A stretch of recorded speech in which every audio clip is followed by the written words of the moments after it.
Good morning, my dear students. Welcome back to our today's class of simple harmonic motion. Today we will discuss the topic time period, frequency, simple pendulum and spring pendulum based questions which are asked in JEE QIQS. JEE में जो previous year में पूछे गए उसको आज हम discuss करने वाले हैं. Let's start today's class. पहला सवाल आपके सामने आज की क्लास का पहला सवाल आपके सामने. Particle moves with simple harmonic motion in a straight line first t second after starting from rest it travel distance a and in the next t second it travel 2a in the same direction. Then amplitude of motion, time period of oscillation, amplitude of motion is 4a, time period of oscillation is 6 tau. आपको चारों option में से बताना है कौन सा option correct है. तो हाँ, क्वेश्चन में दिया है कि भाई simple harmonic motion starting from rest, SHM is start from rest, ये आपको क्वेश्चन में दिया हुआ है. ठीक है, चलिए t is equal to 0, oscillation amplitude जो है वो कितना होगा, t इज इक्वल टू 0 पे एम्पलीट्यूड यानी कि इसका जो डिस्प्लेसमेंट होगा वो ये है. अब t is equal to first time दिया है हमें टाउ, तो वो टाउ टाइम में इसका जो डिस्प्लेसमेंट x है वो a माइनस ए हो जाएगा. a minus A is equal to, आप फॉर्मूला लिखो तो लिख सकते हो a cos omega tau, this is equation 1. और t is equal to 2 tau time, next tau में बोला है, तो x इज इक्वल टू हो जाएगा a माइनस 3a. हाँ, इसमें डिस्प्लेसमेंट कितना है 2a और ए भी टाउ सेकंड हमने ऐड कर दिया ना, तो इसमें डिस्प्लेसमेंट a है, तो a प्लस 2a यानी 3a. a minus 3a is equal to a cos 2 omega tau, this is equation 2. अब अगर आपने मैथ सही से पढ़ा हो तो cos 2 omega tau is equal to 2 cos square omega tau minus 1. cos 2 theta का फॉर्मूला होता है 2 cos स्क्वायर थीटा माइनस 1. अब इसमें आपको वैल्यूज रखना है. cos 2 ओमेगा टाउ का फॉर्मूला होगा a minus 3a by A. यहां मैं लिख सकता हूं a minus 3a by A is equal to cos square omega tau यानी ये रहा a माइनस ए का होल स्क्वायर 2 यहाँ ही है, a माइनस ए अपॉन ए का होल स्क्वायर माइनस 1. चलिए अब इसे हमें सॉल्व करना है, तो सॉल्व करेंगे तो इसको हम एज इट इज रखते a minus 3a by A is equal to 2. इसका स्क्वायर करोगे तो a square minus 2a plus a square by a square minus 1, ऐसे आप लिख सकते हो. चलिए अब 2 को अंदर मल्टीप्लाई करेंगे. अगर हम 2 को मल्टीप्लाई करते हैं तो a minus 3a upon a as it is रहेगा. ये हो जाएगा 2a square minus 4a plus 2a square minus a square यहाँ मल्टीप्लाई हो जाएगा तो डिवाइड बाई ए स्क्वायर. चलिए ऐसे आप लिख सकते हो. और इसको सिंप्लीफाई करें तो यहाँ से ए कैंसल आउट, तो यहाँ एक ए बच जाएगा. तो और यहाँ से अगर देखो तो ये ए स्क्वायर इसमें से जाएगा तो 2a स्क्वायर यानी ए स्क्वायर बच जाएगा.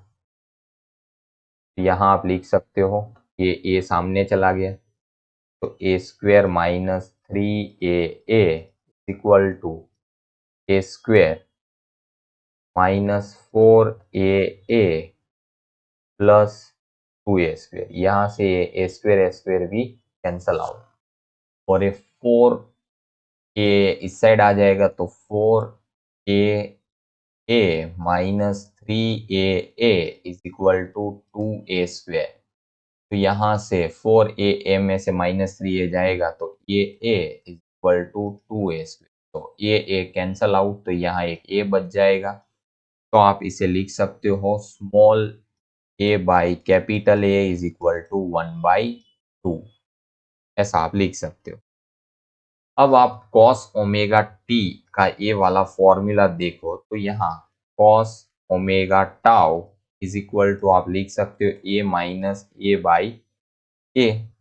और यहाँ से अगर देखो तो a is equal to final answer आएगा 2a। तो a की वैल्यू अगर यहाँ पुट कर दो तो 2a माइनस ए अपॉन 2a, यहाँ आ जाएगा a/2a यानी a cancel.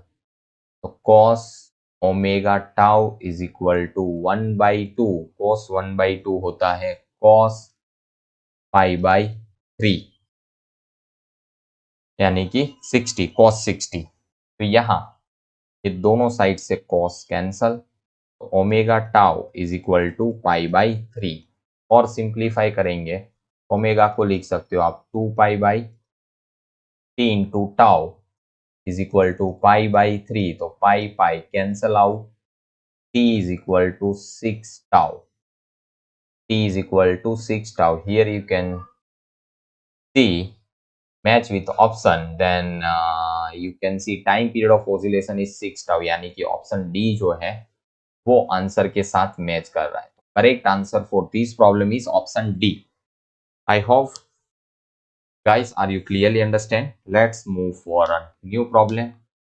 You can see here the data which is in front of you.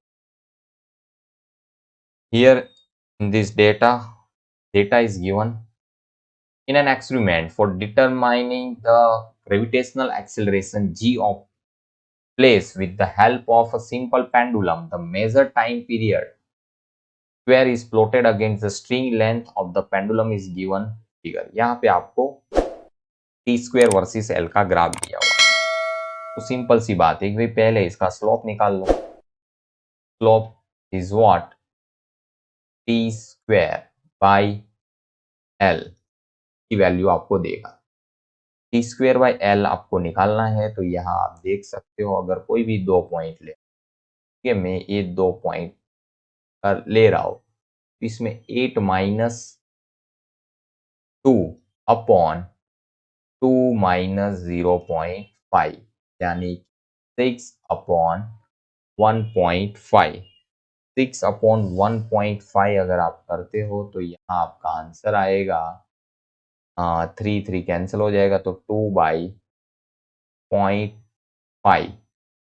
और तो आप इसे सॉल्व करोगे तो 2/5 इंटू 10 यानी कि 5 कैंसल, तो टी स्क्वेयर बाई एल की वैल्यू आपको 4 मिलेगी। कितनी मिलेगी? 4। और एल बाई टी स्क्वेयर अगर इसको लिख रहे हो तो ये 1/4 हो जाए। ये आपको ग्राफ पे से मिलेगा। तो अब आपको टाइम पीरियड का फॉर्मूला पता ही है, T is equal to 2 under root L by T. अगर हम स्क्वायर कर दे दोनों साइड तो T square is equal to 4 L by G. हमें जी का वैल्यू निकालना है। What is the value of G at place? तो जी की जी जो है इसके सब्जेक्ट बना लीजिए 4 एल बाई टी स्क्वायर। तो यहाँ आपको इसका वैल्यू पुट करना है। G is equal to 4 into 1/4। 4 cancel, g is equal to pi square. अगर आप इसका स्क्वायर करोगे 3.14 का तो आपको जो अप्रोक्सीमेट आंसर मिलेगा इट विल 9.87 मीटर पर second square. That means correct answer. फिर यहाँ पे आप आंसर को मैच करते हो ऑप्शन के साथ, option B is match with the answer. So correct option is B for this problem. Let's move for next.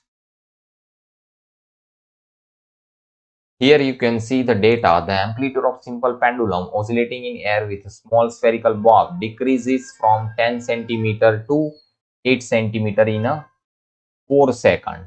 यहाँ आंसर में आएगा 40 सेकंड। ठीक है, कितना आएगा? 40 second,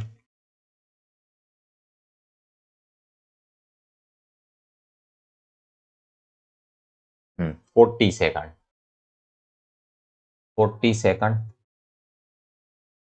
Assuming that Stokes law is valid and the ratio of the coefficient of viscosity of air to that of carbon dioxide is 1.3, the time in which amplitude of this pendulum will reduce from 10 centimeter to 5 centimeter in a carbon dioxide will be close to.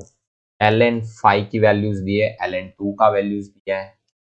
चलिए start करते हैं इसको कैसे solve किया जाएगा. तो जैसे आप जानती हो कि भाई कोई भी डैम्प ऑसिलेशन है, कैसा है, for a damp oscillation formula आप सब जानते हो. डैम्प ऑसिलेशन का फॉर्मूला होता है a is equal to A not e raise to minus d t by 2m. This is the formula of damp oscillation. Damp oscillation होता है इसका एम्पलीट्यूड का.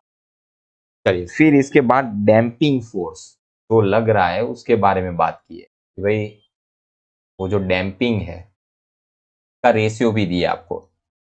ईटा 1 बाई ईटा 2 इज 1.3 है, यानी एयर अपॉन कार्बन डाइऑक्साइड. तो damping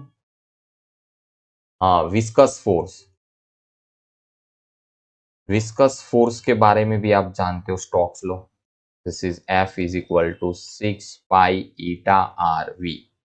तो यहाँ जो है F is equal to minus B V, यानी कि B जो डैम्पिंग कॉन्स्टेंट होता है this is 6 pi eta are.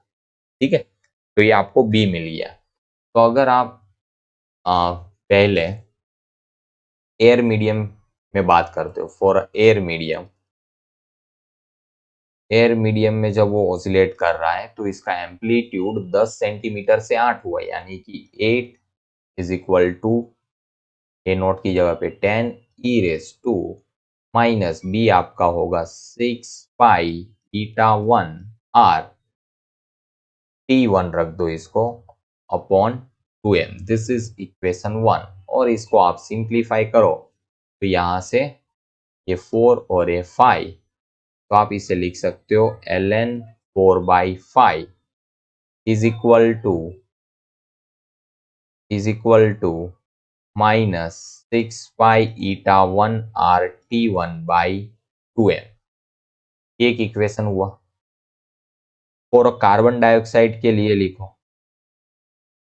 Oscillation in for CO2. तो इसमें एम्पलीट्यूड देखो कितना हुआ 5 सेंटीमीटर और ओरिजिनल था 10 सेंटीमीटर. तो आपको इसके लिए टाइम पूछा भाई कितना टाइम लगेगा, तो आप इसे लिख सकते हो कि भाई pi is equal to 10 e raise to minus 6 pi eta 2 R T2 by 2m. ठीक है, तो अब यहां से आप देखो तो 1/2 हो जाएगा, तो इसको आप लिख सकते हो ln 1/2 is equal to minus 6 pi eta 2 R T2 by 2m. This is equation 2. अगर आप इक्वेशन 1 डिवाइड बाई इक्वेशन 2 करते हो तो इसे ऐसे लिखा जाता है ln 4 माइनस ln 5 लिखेंगे. ln 4 यानी कि 2 का स्क्वायर, फिर से आप लिख सकते हो 2 ln 2 minus ln 5 upon ln 1 minus ln 2 is equal to minus 6 pi eta 1 R T1 upon 2m upon 6 pi eta 2 R T2 by 2m. तो यहाँ से 2m 6 pi r those values are cancel out. 2 into ln 2 यानी 0.693 minus ln 5 की value भी हमें दी है this is 1.601 upon ln 1 0 होगा minus ln 2 यानी 0.693 is equal to n1 by n2 into T1 by T2. चलिए यहाँ आप ये वैल्यूज ऐसे अलग लिख सकते हो. हाँ, अब इसमें आपको 2 इंटू 0.693 करोगे तो ये आंसर आएगा 1.3 86 minus 1.601 upon minus 0.693 is equal to n1 by n2 आपको 1.3 दिया है इंटू T1 दिया है 40 अपॉन T2 और ये पूरी वैल्यूज को अगर आप सॉल्व करते हो तो इसका आंसर अप्रोक्सीमेट आएगा 0.31। तो अब हम T2 को सब्जेक्ट बना ले तो 40 into 1.3 by 0.31 40 into 1.3 it will come 52 upon 0.31 और इसे आप सॉल्व करते हो तो T2 अप्रोक्सीमेट आपका आएगा 167 सेकंड। तो देखा जाए तो यहाँ ऑप्शन में आपको ऐसा कोई ऑप्शन दिया नहीं है बट सी जो है वो 167 के करीब है तो हम लिख सकते हैं कि भाई ऑप्शन सी जो है it is correct for this problem. ऐसे क्वेश्चंस को आपको स्किप ही करना होता है, इट इज टू लॉन्ग, तो इसमें ज्यादा टाइम, हाँ अगर आपके पास टाइम बचता है तो ऐसे क्वेश्चंस को आपको टाइम देना चाहिए, otherwise skip and move ahead. Let's move for a new problem. You can see here data of the new problem. In this data, given two bodies of mass 1 kg and 4 kg are connected to vertically as shown in figure. आपको दो मास, एक 1 kg और दूसरा है 4 kg, दोनों एक दूसरे के साथ कनेक्टेड है bye spring. The smaller mass executes simple harmonic motion of angular frequency 25 radian per second and the amplitude is 1.6 centimeter, while the bigger mass remains stationary on the ground. The maximum force exerted by the system on the floor is, तो maximum force जो ये floor है इस पे कितना force लगेगा वो आपको बताना है, मैक्सिमम फोर्स। चलिए तो पहले हम बात करें फॉर अ स्मॉलर मास के लिए, तो इसका ओमेगा दिया है आपको और एम्पलीट्यूड भी दिया है, तो omega is what under root K by M होता है, तो इससे आपको स्प्रिंग कांस्टेंट की वैल्यू मिल जाए। तो ओमेगा हमें दिया है 25 का पेयर हो जाएगा के बाई एम यानी 1, तो जो के है वो हो जाएगा 625 न्यूटन पर मीटर फॉर अ स्प्रिंग का के फाइंड किया, क्यों फाइंड किया वो भी आपको पता चलेगा। चलिए अब मैक्सिमम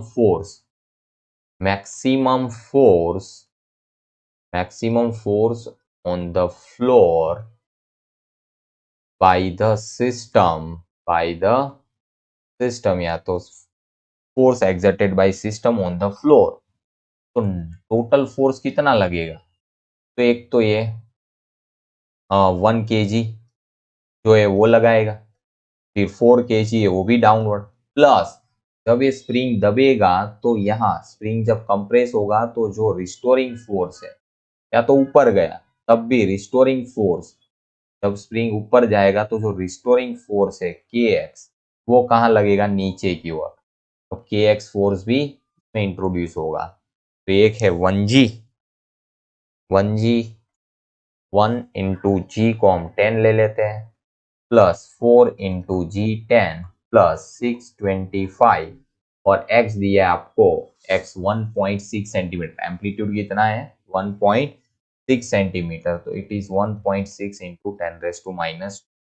जब आप इसे सॉल्व करोगे तो ये 10 प्लस 40 यानी 50 हो जाएगा और इसका आंसर भी करीब 10 ही आएगा।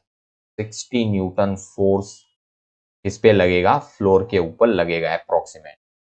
तो यहाँ तो ऑप्शन है ही नहीं, आपको करेक्ट आंसर बताना है 60 न्यूटन, मैक्सिमम फोर्स क्या आएगा 60 Newton. Let's move for a next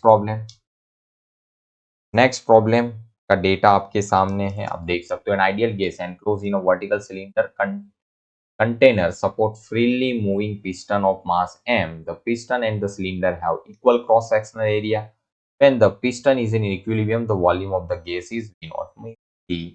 एक ऐसा पिस्टन है आपके पास, क्या है, एक पिस्टन सिलेंडर लिया है, इसके अंदर गैस भरा हुआ है, ठीक है, तो इसका वॉल्यूम है V0, प्रेशर है P0, पिस्टन भी अपनी इक्विलिब्रियम पोजीशन पे है। अगर आप देखो तो ये गैस के जो मॉलिक्यूल है वो पिस्टन के ऊपर फोर्स लगाएंगे अपवर्ड, और ये पिस्टन का mg जो है वो डाउनवर्ड, और फोर्स यानी P not into A, pressure यहाँ पे कितना है P नॉट है, और इसका एरिया ये है, तो आप फोर्स निकाल सकते हो, P not is equal to F by a, then F is equal to P not into a. तो ये जो फोर्स है ये किसके द्वारा लग रहा है, ये गैसियस के जो एटम मॉलिक्यूल्स है वो पिस्टन के ऊपर लगा रहे हैं अपवर्ड डायरेक्शन। तो P not a force upward और दूसरा इसका mg, दोनों इक्वल, तो ये इक्वल एंड अपोजिट है, तो ये जो पिस्टन है वो कैसा है, इक्विलिब्रियम स्टेट में, कैसा है इक्विलिब्रियम स्टेट। तो अब आगे की बात क्या कर रहे हैं, the piston is slightly displace from the equilibrium position and release. अब यहाँ से पिस्टन को स्लाइटली डिस्प्लेस किया जाता है नीचे की डायरेक्शन, तो नीचे की डायरेक्शन में डिस्प्लेस करने के बाद हम इसको रिलीज कर देते हैं, तो ये piston up and down motion करेगा, क्या करेगा, अप एंड डाउन मोशन करेगा, तो it is called simple harmonic motion. और सिंपल हार्मोनिक मोशन आपको कोई किसी को भी प्रूफ करना है तो पहले ये प्रूफ करो कि force is directly proportional to displacement. अगर आपने ये प्रूफ कर दिया तो फिर आप इसके लिए टाइम पीरियड का फॉर्मूला या तो फ्रीक्वेंसी का फॉर्मूला लगा सकते हैं, T is equal to 2 pi under m by k, frequency का 1/2 pi is equal to under root k by m, दोनों में से कोई भी फॉर्मूला। हाँ, आपको यहाँ फ्रीक्वेंसी पूछा है तो ऑब्वियसली आपको फ्रीक्वेंसी का यूज करना पड़ेगा, तो फॉर्मूला अप्लाई करो और इसमें k की वैल्यूज पुट कर दो, आपको क्या मिल जाएगा, फ्रीक्वेंसी ऑफ द सिस्टम। तो बहुत ही आसान सवाल है, थोड़ा लेंदी है, it takes too much time. तो यहाँ पे आपको इक्विलिब्रियम कंडीशन में, पहले ही कंडीशन में एट इक्विलिब्रियम आप लिख सकते हो, at equilibrium P not A is equal to mg, this is equation 1, ये इनिशियल कंडीशन है। हाँ, अब आगे की बात कर रहे हैं, assuming then the system is completely isolated from its surrounding, the piston execute simple harmonic frequency. और यहाँ पे सराउंडिंग में इसको, सराउंडिंग से क्या किया हुआ है, आइसोलेट, आइसोलेट यानी कि सिस्टम की कोई भी हीट का एक्सचेंज नहीं हो सकता है सराउंडिंग, ना तो सराउंडिंग से कोई हीट सिस्टम में आ सकता है, यानी कि ये प्रोसेस जो पूरा होगा वो एडियाबेटिक प्रोसेस होगा, ठीक है, no heat exchange, so we call it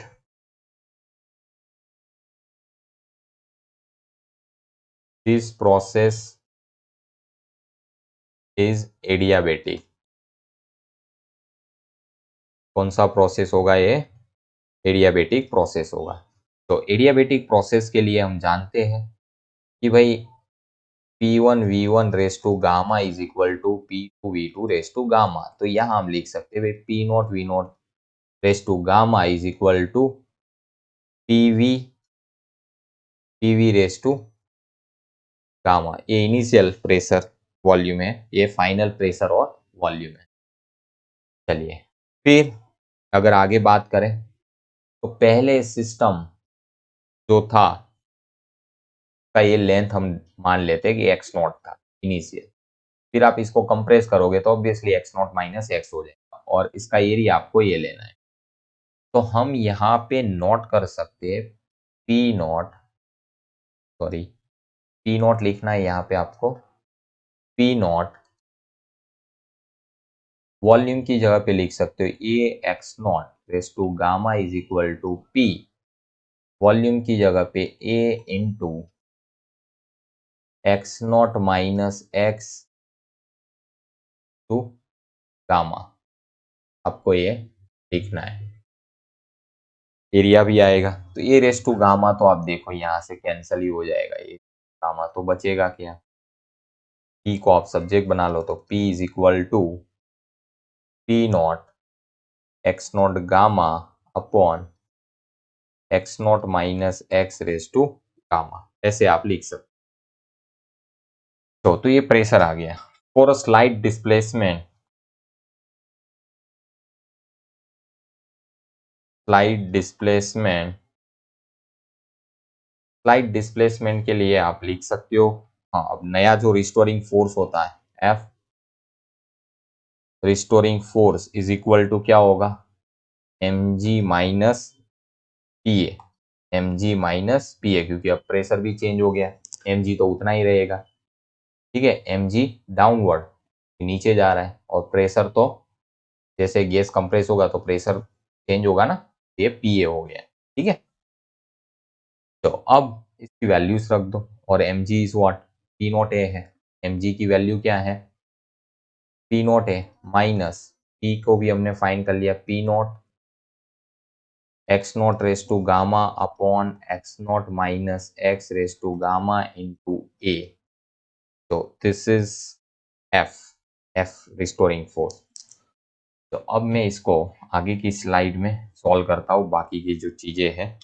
P not a common निकल जाएगा, पी नॉट ए को आप क्या करेंगे, कॉमन निकाल लो। F is equal to P not a common आ गया in bracket 1 minus x not gamma upon x not gamma, यहाँ कॉमन निकाल लो तो यहाँ हो जाएगा 1 minus x by x not gamma. ठीक है, आप इसको ऐसे नोट कर सकते हो। चलिए आगे और सॉल्व करें तो P not A is equal to 1 minus x not gamma cancel out, ये ऊपर चला जाएगा तो 1 minus x by x not gamma raise to -1।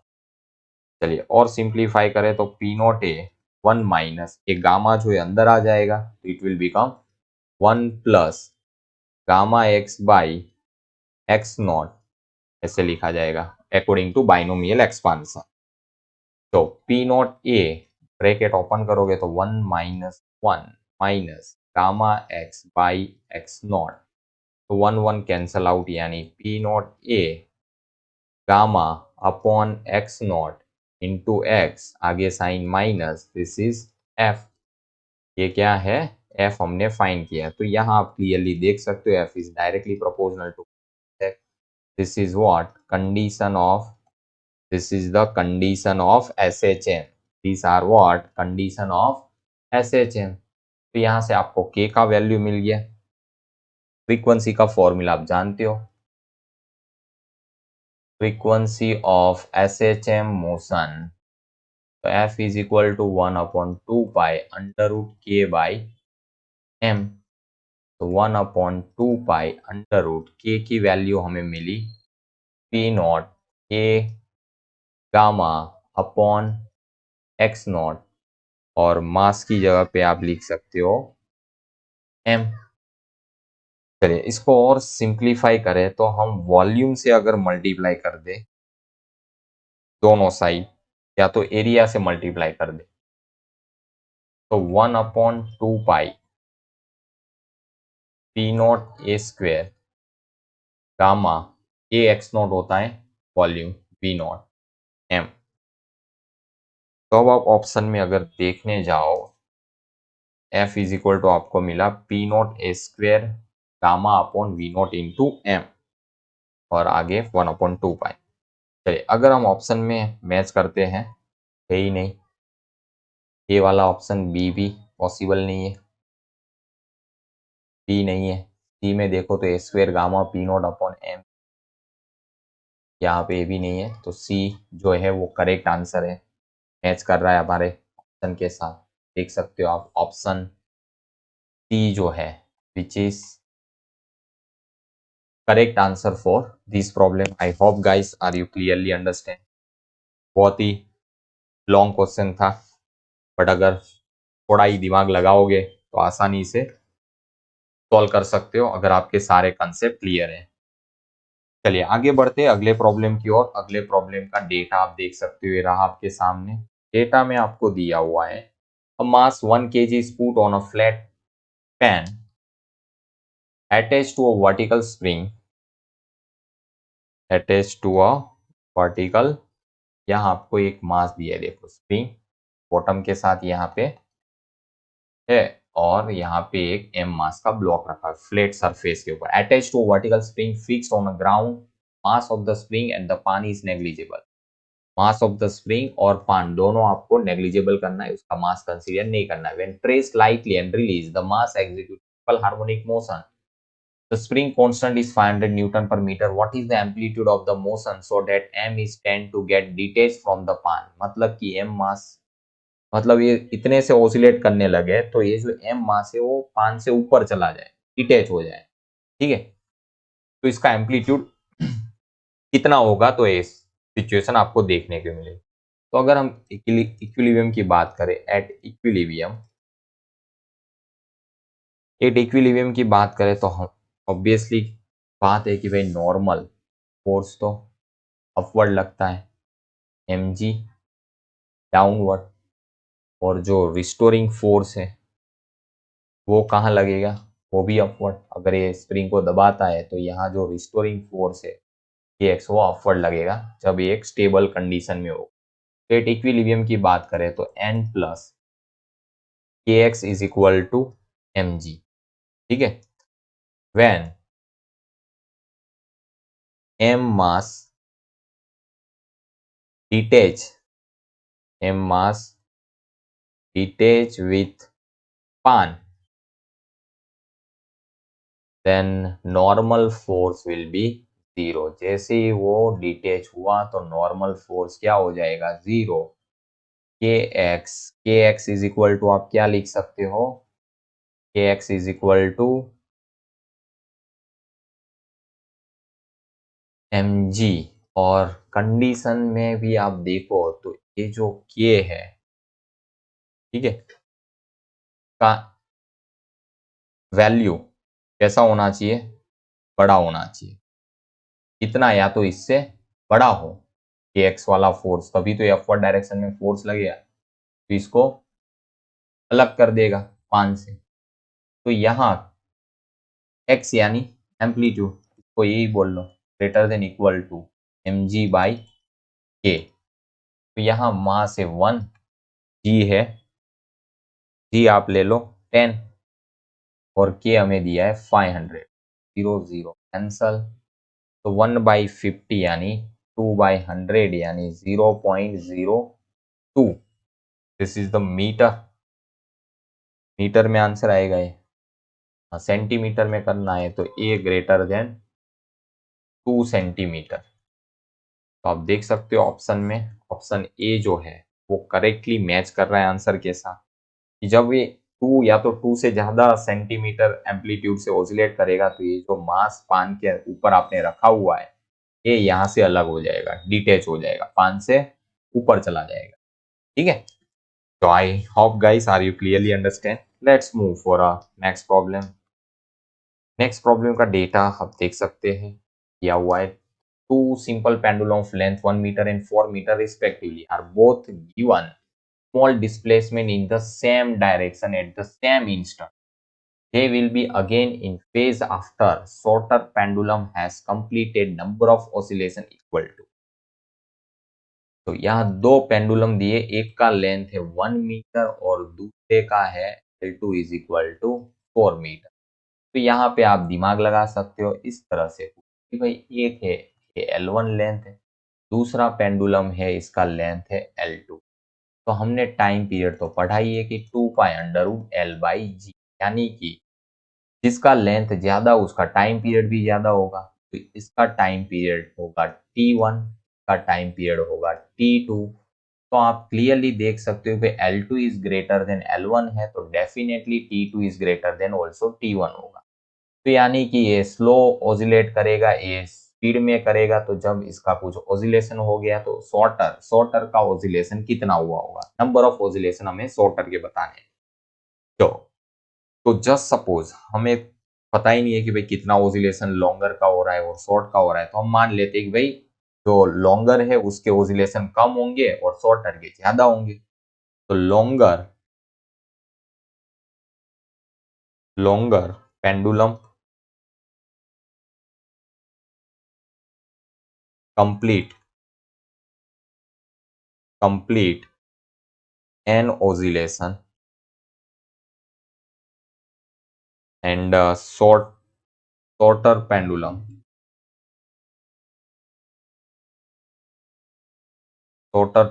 complete n+1 oscillation, ठीक है। कि जब लॉन्गर का मान लो कि एक ओसिलेशन हुआ होगा तो शॉर्टर कितना कंप्लीट कर लेगा, 2, क्योंकि उसका टाइम पीरियड कम है, ठीक है, क्योंकि उसकी लेंथ कम है। चलिए फिर हम यहाँ पे अगर के लिए फॉर्मूला लिखे तो ए n+1 into T1 equal to n into T2।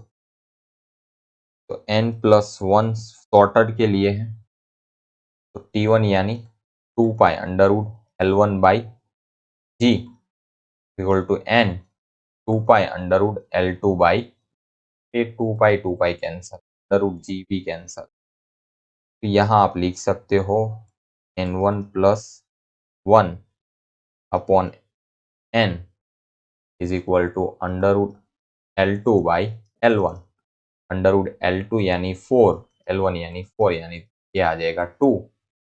तो n+1 is equal to 2n, n इस साइड गया तो n इज इक्वल टू 1, यानी कि लॉन्गर ने जब कितना ऑसिलेशन कंप्लीट किया होगा 1, शॉर्टर के कितने कंप्लीट हो जाएंगे n+1, यानी कि 1+1 यानी 2, कितने ऑसिलेशन कंप्लीट हो जाएंगे शॉर्टर के 2, और हमें क्या पूछे शॉर्टर के, करेक्ट आंसर है 2 oscillation.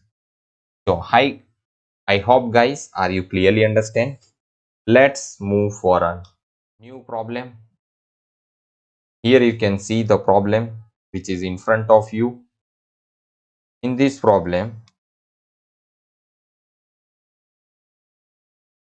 problem, the data is given. A ring is suspended from a point S. Ring as shown in figure, when displaced from equilibrium, it oscillates with time period of 1 second.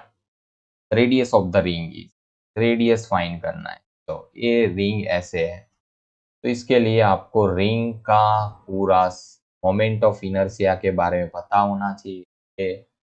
Ring की moment of inertia about the axis passing through moment centre of mass and perpendicular to plane of the ring, ये हमने पढ़ा था, this is mr² होता है। और यहाँ पे इसके रिम के ऐसे एक पॉइंट फिक्स कर दिया। अब इसके अबाउट में बोला, तो यहाँ पे आप पैरेलल एक्सिस थ्योरम यूज करके I is equal to ICM plus MD² वाला फॉर्मूला यूज करोगे, तो ये एक्सिस के अबाउट में होता है mr² प्लस यहाँ आप mr², ए भी डिस्टेंस कितना होगा r के बराबर, इट विल कम्स 2mr²। तो यहाँ मोमेंट ऑफ इनर्शिया जो है रिंग का आपको कितना लेना है 2mr²। तो अगर आपको इतना समझ में आ गई बात, तो फिर फॉर अ कंपाउंड, एक ऐसा पेंडुलम है, फॉर अ कंपाउंड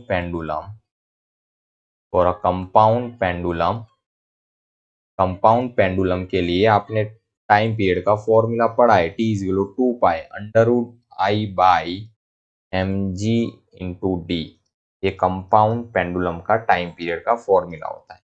अब I आपको दिया है 2mr² अपॉन md, तो यहाँ से mm cancel out, time period शायद आपको दिया है 1 सेकंड है।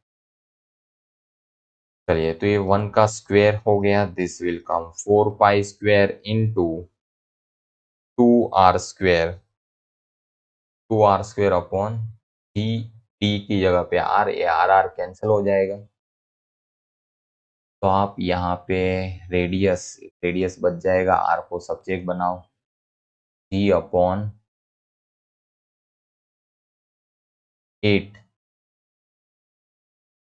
π², g अपॉन 8 π²। तो यहाँ g और π² की वैल्यू ऑलमोस्ट सेम होती है, ऐसा आप मान सकते हो। 1/8 यानी अप्रोक्सीमेट होता है 0.125 मीटर। तो यहाँ ऑप्शन में देखो तो ऐसा कुछ है नहीं, बट हाँ यहाँ आप लिख सकते हो 125 which is close to 0.15 metre. तो correct answer for this problem is option a. बच्चा पार्टी, हमारा आज का क्लास कंप्लीट हुआ। अगर ये वीडियोस आपको हेल्पफुल हो रहे तो प्लीज वीडियोस को लाइक करें, शेयर करें और चैनल को सब्सक्राइब करें। इसी तरह वीडियोस देखते रहिए। Thank you so much for watching my all videos.